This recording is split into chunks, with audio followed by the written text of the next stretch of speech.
This webinar is actually a reading of The Strangest Secret. It's written by Earl Nightingale and read by Coach Brian. I'd like to tell you about the strangest secret in the world. Quite a while ago, Albert Schweitzer, the great doctor and Nobel Prize winner, was being interviewed in London, and a reporter asked him, "Doctor, what's wrong with people today?" The great doctor was silent for a moment and then said, "People simply don't think." And it's about this that I want to talk with you. You see, we live today in a golden age. This is an era that people have looked forward to, dreamed of, and worked towards for thousands of years. Now that it's here, we seem to take it for granted. We in America are particularly fortunate to live in the richest land that has ever existed on the face of the earth, a land of abundant opportunity for everyone. But you know what happens? Let's take 100 people who start even at the age of 25. Do you have any idea what will happen to those folks by the time they are, say, 65? Well, these 100 people who all start out even at the age of 25, they believe they're going to be successful. And if you asked any one of these folks if they wanted to be a success, they would answer yes. And you'd notice that they were eager toward life, that there was a certain sparkle to their eye and erectness to their carriage. And life seemed like a pretty interesting adventure to them. But by the time they're 65, 1 will be rich, 4 will be financially independent, 5 will still be working, and 54 of them will be broke. Now, think a moment. Out of the 100, only 5 make the grade? Why do so many people fail? What has happened to the sparkle that was there when they were 25? What's become of the dreams, the hopes, the plans? And why is there such a large disparity between what these people intended to do and what they actually accomplished? When we say about 5% achieve success, we must define success. And here's the best definition I've ever been able to find. Success is the progressive realization of a worthy ideal. If a person is working toward a predetermined goal and knows where they're going, then that person is a success. If they're not doing that, they're a failure. Success is the progressive realization of a worthy ideal. Paul May, the distinguished psychiatrist, wrote a wonderful book called Man's Search for Himself. In this book, he says the opposite of courage in our society is not cowardice, it is conformity. And there you have the trouble today. It's conformity. People acting like everyone else without knowing why, without knowing where they're going. Now think of it. At the time this book was written, in America, there was over 40 million people 65 years of age and over. And about 30 of those 40 million were broke. They were dependent on someone else for life's necessities. Now, we learn to read by the time we're 7. We learn to make a living by the time we're 25. Usually by that time, we're not only making a living, we're supporting a family. And yet, by the time we're 65, we haven't learned how to become financially independent in the richest land that has ever been known. Why? We conform. The trouble is that we're acting like the wrong percentage of that group. We're acting like the 95% who don't succeed. Now, why do these people conform? Well, they don't know really. These people believe that their lives are shaped by circumstances, by things that happen to them, by exterior forces. They're outer-directed people. A survey was made one time that covered a lot of people, working people. And these people were asked, why do you work?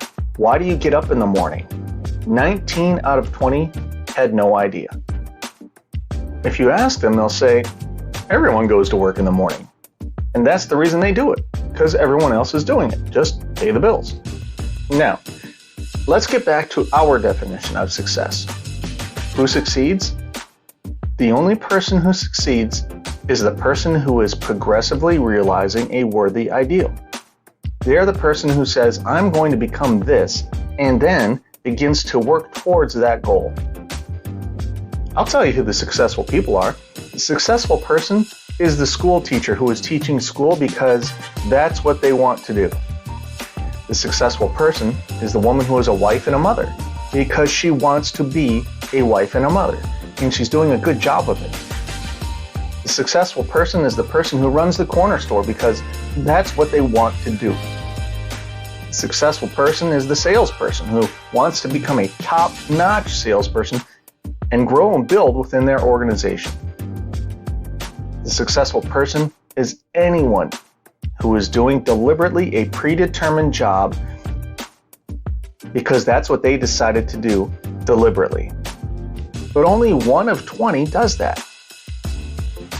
That's why today there really isn't any competition unless we make it for ourselves. Instead of competing, all we have to do is create. Now, for 20 years or so, I've looked for the key which would determine what would happen to a human being. Was there a key? I wanted to know, which would make the future a promise that we could foretell to a large extent. Was there a key that would guarantee a person's becoming successful if they only knew about it and knew how to use it? Well, there is such a key, and I found it. Have you ever wondered why so many people work so hard and honestly without ever achieving anything in particular, and others don't seem to work hard and yet seem to get everything? They have a magic touch. You've heard them say that about someone. Everything they touch turns to gold. Have you ever noticed that a person who becomes successful tends to continue to become successful? And on the other hand, have you noticed how a person who's a failure tends to continue to fail? Well, it's because of goals. Some of us have them, some don't. People with goals succeed because they know where they're going. Now think of a ship leaving a harbor and think of it with a complete voyage mapped out and planned. The captain and crew know exactly where it's going and how long it'll take. It has a definite goal. And you know what? 9,999 times out of 10,000, it'll get to where it started out to get. Now, let's take a look at another ship. Just like the first, only let's not put a crew on it or a captain at the helm. Let's give it no aiming point, no goal, and no destination. We'll just start the engines up and let it go. I think you'll agree with me that if it gets out of the harbor at all, it'll probably either sink or wind up on some deserted beach somewhere in Antique. It can't go anyplace because it has no destination and no guidance. It's the same with a human being. Take the salesperson, for example. There's no other person in the world today with the future of a good salesperson. Selling is the world's highest paid profession if we're good at it and if we know where we are going. Every company needs top-notch salespeople, and they reward those people. The sky really is the limit for them.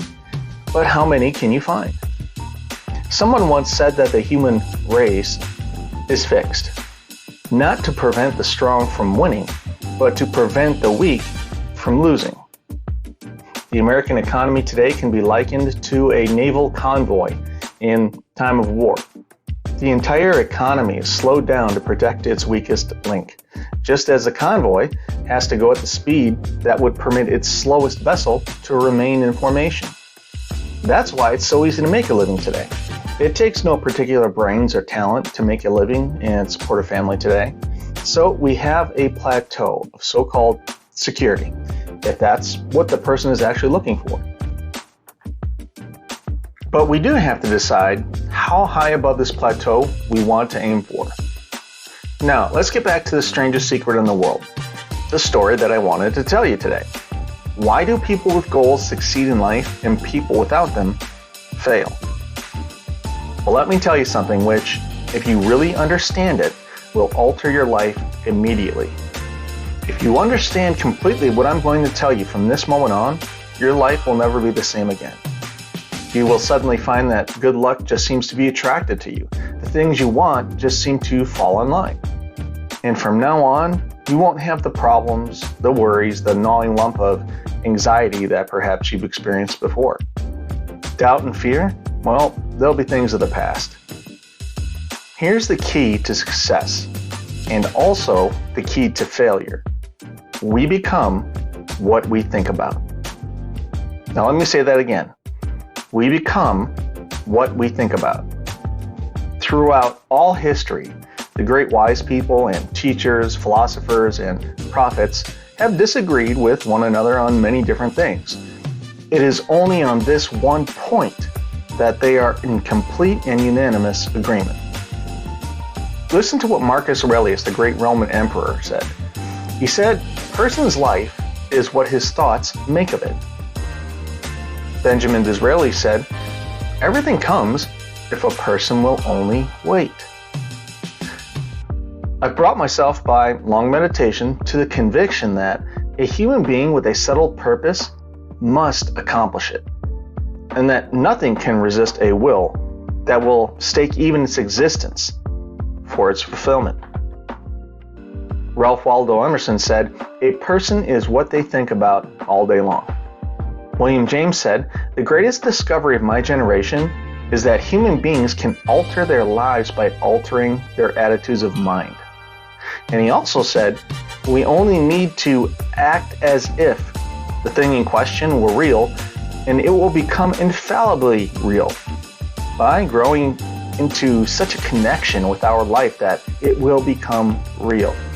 It will become so knit with habit and emotion that our interests in it will be those which characterize belief." He also said this, "If you only care enough for a result, you will almost certainly attain it. If you wish to be rich, you will be rich. If you wish to be educated, you will be educated. If you wish to be good, you will be good. Only you must really wish these things, and wish them exclusively, and not wish them at the same time as like 100 other incompatible things just as strongly." In the Bible, you will read in Mark 9:23, "If thou canst believe, all things are possible to him that believeth." Dr. Norman Vincent Peale said this, "This is one of the greatest laws in the universe. Fervently do I wish I had discovered it as a very young person. It dawned upon me much later in life, and I found it to be the greatest discovery, if not my greatest discovery outside of my relationship to God." And the great law, briefly and simply stated, is that if you think in negative terms, you will get negative results. If you think in positive terms, you will achieve positive results. That is the simple fact, which is at the basis of an astonishing law of prosperity and success. In 3 words, believe and succeed. William Shakespeare put it this way, "Our doubts are traitors, and they make us lose the good we might win by fearing to attempt." George Bernard Shaw said, "People are always blaming their circumstances for what they are. I don't believe in circumstances. The people who get on in this world are the people who get up and look for the circumstances they want. And if they can't find them, they make them." Well, it's pretty apparent, isn't it? And every person who discovered this, for a while at least, believed that they were the first one to work it out. We become what we think about. Now, it stands to reason that a person who is thinking about a concrete and worthwhile goal is going to reach it, because that's what they're thinking about. And, as we said before, we become what we think about. Conversely, the person who has no goal, who doesn't know where they're going, whose thoughts must therefore be thoughts of confusion, anxiety, fear, and worry, becomes what they think about. Their life becomes one of frustration, fear, anxiety, and worry. And if they think about nothing, well, they become nothing. Now, how does it work? How do we become, or maybe I should ask, why do we become what we think about? Well, I'll tell you how it works as far as we know. Now, to do this, I want to tell you a story or a situation that parallels the human mind. Suppose a farmer has some land, and it's good, fertile land. Now, the land gives the farmer a choice. He may plant in that land whatever he chooses. The land doesn't care. It's up to the farmer to make the decision. Now remember, we're comparing the human mind with the land because the mind, like the land, doesn't care what you plant in it. It will return what you plant, but it doesn't care what you plant. Now, let's say that the farmer has two seeds in his hand. One is a seed of corn and the other is, say, a nightshade, a deadly poison. The farmer digs two little holes in the earth and he plants both seeds, one corn, the other nightshade. He covers up the holes, waters, and takes care of the land. And what will happen? Invariably, the land will return what is planted. As it's written in the Bible, as you sow, so shall you reap. Remember, the land doesn't care. It will return poison in just as wonderful abundance as it will corn. So, up come two plants, one corn, one poison. Now, the human mind is far more fertile, far more incredible and mysterious than the land, but it works the same way. It doesn't care what we plant, success or failure, a concrete, worthwhile goal, or confusion, misunderstanding, fear, anxiety, and so on. But what we plant, it will return to us. You see, the human mind is the last great unexplored continent on the earth. It contains riches beyond our wildest dreams, and it will return anything we want to plant. Now, you might say, well, if that's true, why don't people use their minds more? Well, I think they figured out an answer to that one too. Our mind comes as standard equipment at birth. It's free. And things that are given to us for nothing, we tend to place little value on. Things that we pay money for, we value. Now, the paradox is that exactly the reverse is true. Everything that's really worthwhile in life came to us free. Our mind, our soul, our body, our hopes, our dreams, ambitions, our intelligence, our love of family, children, friends, and country. All these priceless possessions are free. But the things that cost us money, they're actually really cheap and can be replaced almost at any time. A person who became wealthy on their own merit can be completely wiped out, and they'll make another fortune. They can do that several times. Even if our home burns down, we can rebuild it. But the things we got for nothing, we can never replace. The human mind isn't used merely because we take it for granted. Familiarity breeds contempt. It can do any kind of job we assign to it, but generally speaking, we use it for little jobs instead of the big important ones. Universities have proved that most of us are operating on about 10% of our abilities. So decide now. What is it you want? Plant your goal in your mind. It's the most important decision you'll ever make in your entire life. Do you want to be an outstanding salesperson? Do you want to excel at your particular job? Do you want to go places in your company or in your community? All you have to do is plant that seed in your mind, care for it, work steadily towards your goal, and it will become a reality. It not only will, but there's no way that it cannot. You see, that is a law. Like the laws of Sir Isaac Newton, the laws of gravity. If you get up on top of a building and you jump off, you're always headed down. You're never going to float up. And it's the same with all the other laws of nature. They always work. They are inflexible. Think about your goal in a relaxed, positive way. Picture yourself in your mind's eye as having already achieved this goal. See yourself doing the things you'll be doing when you have reached your goal. Ours has been called the medication age, the age of ulcers and nervous breakdowns. At a time when medical research has raised us to a new plateau of good health and longevity, far too many of us worry ourselves into an early grave, trying to cope with things in our own little personal ways without learning a few great laws that will take care of everything for us. These things we bring on ourselves, really, through our habitual way of thinking. Every one of us is the sum total of our own thoughts. We are where we are because that's exactly where we really want to be, whether we'll admit that or not. Each of us must live off the fruit of our thoughts in the future, because what you think today and tomorrow, next month and next year, will mold your life and determine your future. You are guided by your mind. I remember one time I was driving through Arizona and I saw one of those giant earth-moving vehicles roaring along the road at about 35 miles an hour with what looked like 30 tons of dirt in it. A tremendous, incredible vehicle. And there was a little guy perched way up on top with the wheel in his hands, guiding it.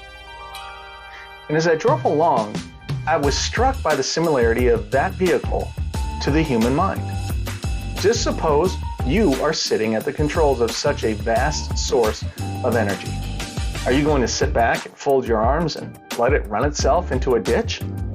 Or are you going to keep both hands firmly on the wheel and control and direct this power to a specific, worthwhile purpose? It's up to you. You are in the driver's seat. You see, the very law that gives us success, well, it's a two-edged sword.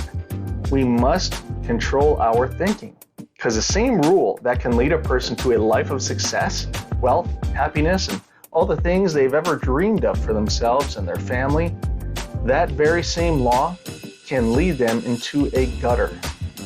It's all in how we use it, for good or for bad. This is the strangest secret in the world. Now, why do I say it's strange, and why do I call it a secret? Actually, it isn't a secret at all. It was first made popular by some of the earliest wise people, and it appears again and again throughout the Bible. But very few people have learned it, understand it. That's why it's strange. And for some equally strange reason, it virtually remains a secret. I believe that you could go out and walk down the main street of your town and ask one person after another what the secret of success is, and you probably wouldn't run into one person in a month who could tell you. Now, this information is enormously valuable to us if we really understand it and apply it. It's valuable to us not only for our own lives, but the lives of those around us, our family, employees, associates, and friends. Life should be an exciting adventure. It should never be a bore.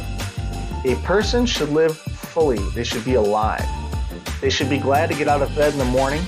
They should be doing a job they like to do because they do it well. One time I heard Grove Patterson make a speech, the editor-in-chief of the Toledo Daily Blade. And as he concluded his speech, he said something that I'll never forget. He said something like this: "My years in the newspaper business have convinced me of several things. Among them, that people are basically good, and that we came from someplace, and that we are going someplace. So we should make our time here an exciting adventure. The architect of the universe did not build a stairway leading nowhere. And the greatest teacher of all, the carpenter from the plains of Galilee, gave us the secret time and time again. As you believe, so shall it be done unto you." Let's look at a 30-day action plan, one that'll help us put the strangest secret to work for you. In the first part of this recording, I've explained the strangest secret in the world and how it works. Now, during this portion, I want to explain how you can prove to yourself the enormous returns possible in your own life by putting the secret to a practical test. I want you to make a test that will last 30 days. Now, it isn't going to be easy, but if you will give it a good try, it will completely change your life for the better. See, back in the 17th century, Sir Isaac Newton, the English mathematician and natural philosopher, gave us the natural laws of physics, which apply as much to human beings as they do to the movement of bodies in the universe. And one of these laws is that for every action, there is an equal and opposite reaction. Simply stated, as it applies to you and me, it means we can achieve nothing without paying the price. The results of your 30-day experiment will be in direct proportion to the effort you put forth. To be a doctor, you must pay the price of long years of study, difficult study. To be successful in selling, and remember that each of us succeeds to the extent of our ability to sell, and not just products and services. We're selling our families on our ideas, selling education in schools, selling our children on the advantages of living a good and honest life, selling our associates and employees on the importance of being exceptional people, to, of course, the profession of selling itself. But to be successful in selling our way to the good life, we must be willing to pay the price. Now, what is that price? Well, it's many things. First, it's understanding emotionally as well as intellectually that we literally become what we think about. That we must control our thoughts if we are to control our lives. It's understanding fully that as you sow, so shall you reap. Second, it's cutting away all fetters from the mind and permitting it to soar as it was divinely designed to do. It's the realization that your limitations are self-imposed and that the opportunities for you today are enormous beyond belief. It's rising above narrow-minded pettiness and prejudice. Thirdly, to use all of your courage to force yourself to think positively on your own problem, to set a definite and clearly defined goal for yourself, to let your marvelous mind think about your goal from all possible angles, to let your imagination speculate freely upon many different possible solutions, and to refuse to believe that there are any circumstances sufficiently strong enough to defeat you in the accomplishment of your purpose. To act promptly and decisively when your course is clear, to keep constantly aware of the fact that you are at this moment standing in the middle of your own acres of diamonds, as Russell Conwell used to point out. Fourth, save at least 10% of what you earn. It's also remembering that no matter what your present job, it has enormous possibilities if you are willing to pay the price. Now, let's just go over the important points and the price we must pay to achieve the wonderful life that can be ours. It is, of course, worth any price. So again, little summary. Number one, you will become what you think about. Number two, remember the word imagination. Let your mind soar. 3, courage. Courage to concentrate on your goal every day. 4, save 10% of what you earn. And 5, action. See, all of our ideas are worthless unless we act on them. Now, I'll try to outline the 30-day test that I want you to take. Now, keep in mind that you have nothing else to lose by taking this test and everything you could possibly want to gain. There are 2 things that can almost be said of every person. Number 1, each of us wants something. And 2, each of us is afraid of something. I want you to write down what it is you want more than anything else. It may be more money. Perhaps you'd like to double your income or make a specific amount of money. It may be a beautiful home. It may be success at your job. It may be a particular position in life. It could be a more harmonious family. Each of us wants something. So write down specifically what it is that you want. Make sure it's a single goal and clearly defined. You don't have to show it to anyone, but carry it with you so that you can look at it several times a day. Now I want you to think about it in a cheerful, relaxed, positive way each morning when you get up, because immediately you will have something to work for, something to get out of bed for, something to live for. Look at it every chance you get during the day and just before going to bed at night. As you look at it, remember that you must become what you think about. And since you're thinking about your goal, you realize that soon it will be yours. In fact, it's really yours the moment you write it down and begin to think about it. Look at the abundance all around you as you go about throughout your day. Listen, you have as much right to this abundance as any living creature. It's yours for the asking. Now, we come to the difficult part. Difficult because it means the formation of what is probably a brand new habit. New habits are not easily formed, but once formed, they will follow you for the rest of your life. So, stop thinking about what it is you fear. Each time a fearful or negative thought comes into your consciousness, replace it with a mental picture of your positive and worthwhile goal. Now, there will come times when you'll feel like giving up. It's easier for a human being to think negatively than positively, which, that's why only 5% of people are successful. So you must begin now to place yourself in that 5% group. So for 30 days, you must take control of your mind. It will think about only what you permit it to. Each day for this 30-day test, do more than you have to do. In addition to maintaining a cheerful, positive outlook, give of yourself more than you have ever done before. Do this knowing that your returns in life must be in direct proportion to what you give.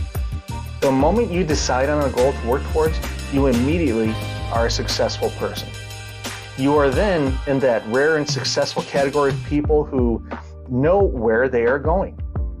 Out of every 100 people, you belong to the top 5. So don't concern yourself too much with how you are going to achieve your goal. Leave that completely to a power greater than yourself. All you must do is know where you're going, and the answers will come to you of their own accord. Remember these words from the Sermon on the Mount, and remember them well. Keep them constantly before you during this month that you're doing your test. Ask, and it shall be given you. Seek, and you shall find. Knock, and it shall be opened unto you. For everyone that asketh, receiveth. And they that seeketh, findeth. And to them that knocketh, it shall be opened. It's as marvelous and as simple as that. In fact, it's so simple that in our seemingly complicated world, it's difficult for an adult to understand that all they need are these two things: purpose and faith. So, for 30 days, do your very best. If you are a salesperson, go at it as you have never done before. Not in a hectic fashion, but with a calm, cheerful assurance that your time well spent will give you the abundance in return that you deserve and want.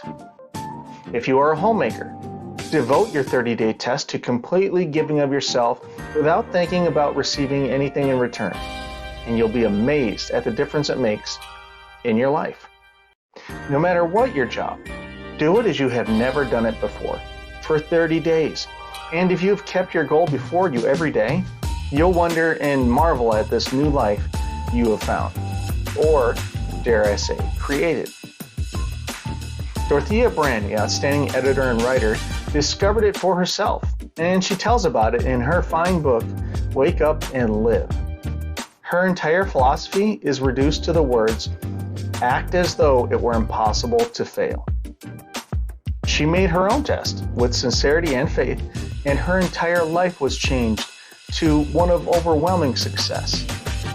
Now, you make your test for 30 days, 30 full days. Don't start it until you've made up your mind to stick with it. You see, by being persistent, you're demonstrating faith. Persistence is simply another word for faith. If you didn't have faith, you would never persist. If you should fail within your first 30 days, and by that I mean you suddenly find yourself overwhelmed by negative thoughts, you've got to start over again from that point and go on 30 more days. Now gradually your new habit will form until you find yourself one of that wonderful minority to whom virtually nothing is impossible. And don't forget the item you wrote your goal on. It's vitally important as you begin this new way of living. On one side, write your goal, whatever it may be. On the other side, write the words we've quoted from the Sermon on the Mount. Ask, and it shall be given you. Seek, and you shall find. Knock, and it shall be opened unto you. In your spare time during your test period, read books that will help you. Inspirational books like the Bible or Dorothea Brand's Wake Up and Live, The Magic of Believing by Claude Bristol, Think and Grow Rich by Napoleon Hill, which is Coach Brian's favorite, and other books that instruct and inspire. Nothing great was ever accomplished without inspiration. So see that during these crucial first 30 days, your own inspiration is kept to a peak. And above all, don't worry. Worry brings fear, and fear can be crippling. The only thing that can cause you to worry during your test is trying to do it all yourself. Know that all you have to do is hold your goal before you. Everything else will take care of itself. Remember also to keep calm and cheerful, and don't let petty things annoy you and get you off course. Now, since taking this test is difficult, some may say, well, why should I even bother? To that, you say, well, look at the alternative. No one wants to be a failure. No one really wants to be a mediocre individual. No one wants a life that's constantly filled with worry, fear, and frustration. Therefore, remember that you must reap that which you sow. If you sow negative thoughts, your life will be filled with negative things. If you sow positive thoughts, your life will be cheerful, successful, and positive. At times, you'll have a tendency to forget what you have heard in this program, so play it off. Keep reminding yourself of what you must do to form this new habit. Gather your whole family and listen to what has been said here at regular intervals. You know, most people will tell you that they want to make money without understanding the law. The only people who make money work in a mint. The rest of us must earn money. This is what causes those people who keep looking for something for nothing or a free ride to fail in life. The only way to earn money is by providing people with services or products which are needed and useful. We exchange our product or service for the other person's money. Therefore, the law is that our financial return will be in direct proportion to our service. Success is not the result of making money. Making money is the result of success, and success is in direct proportion to our service.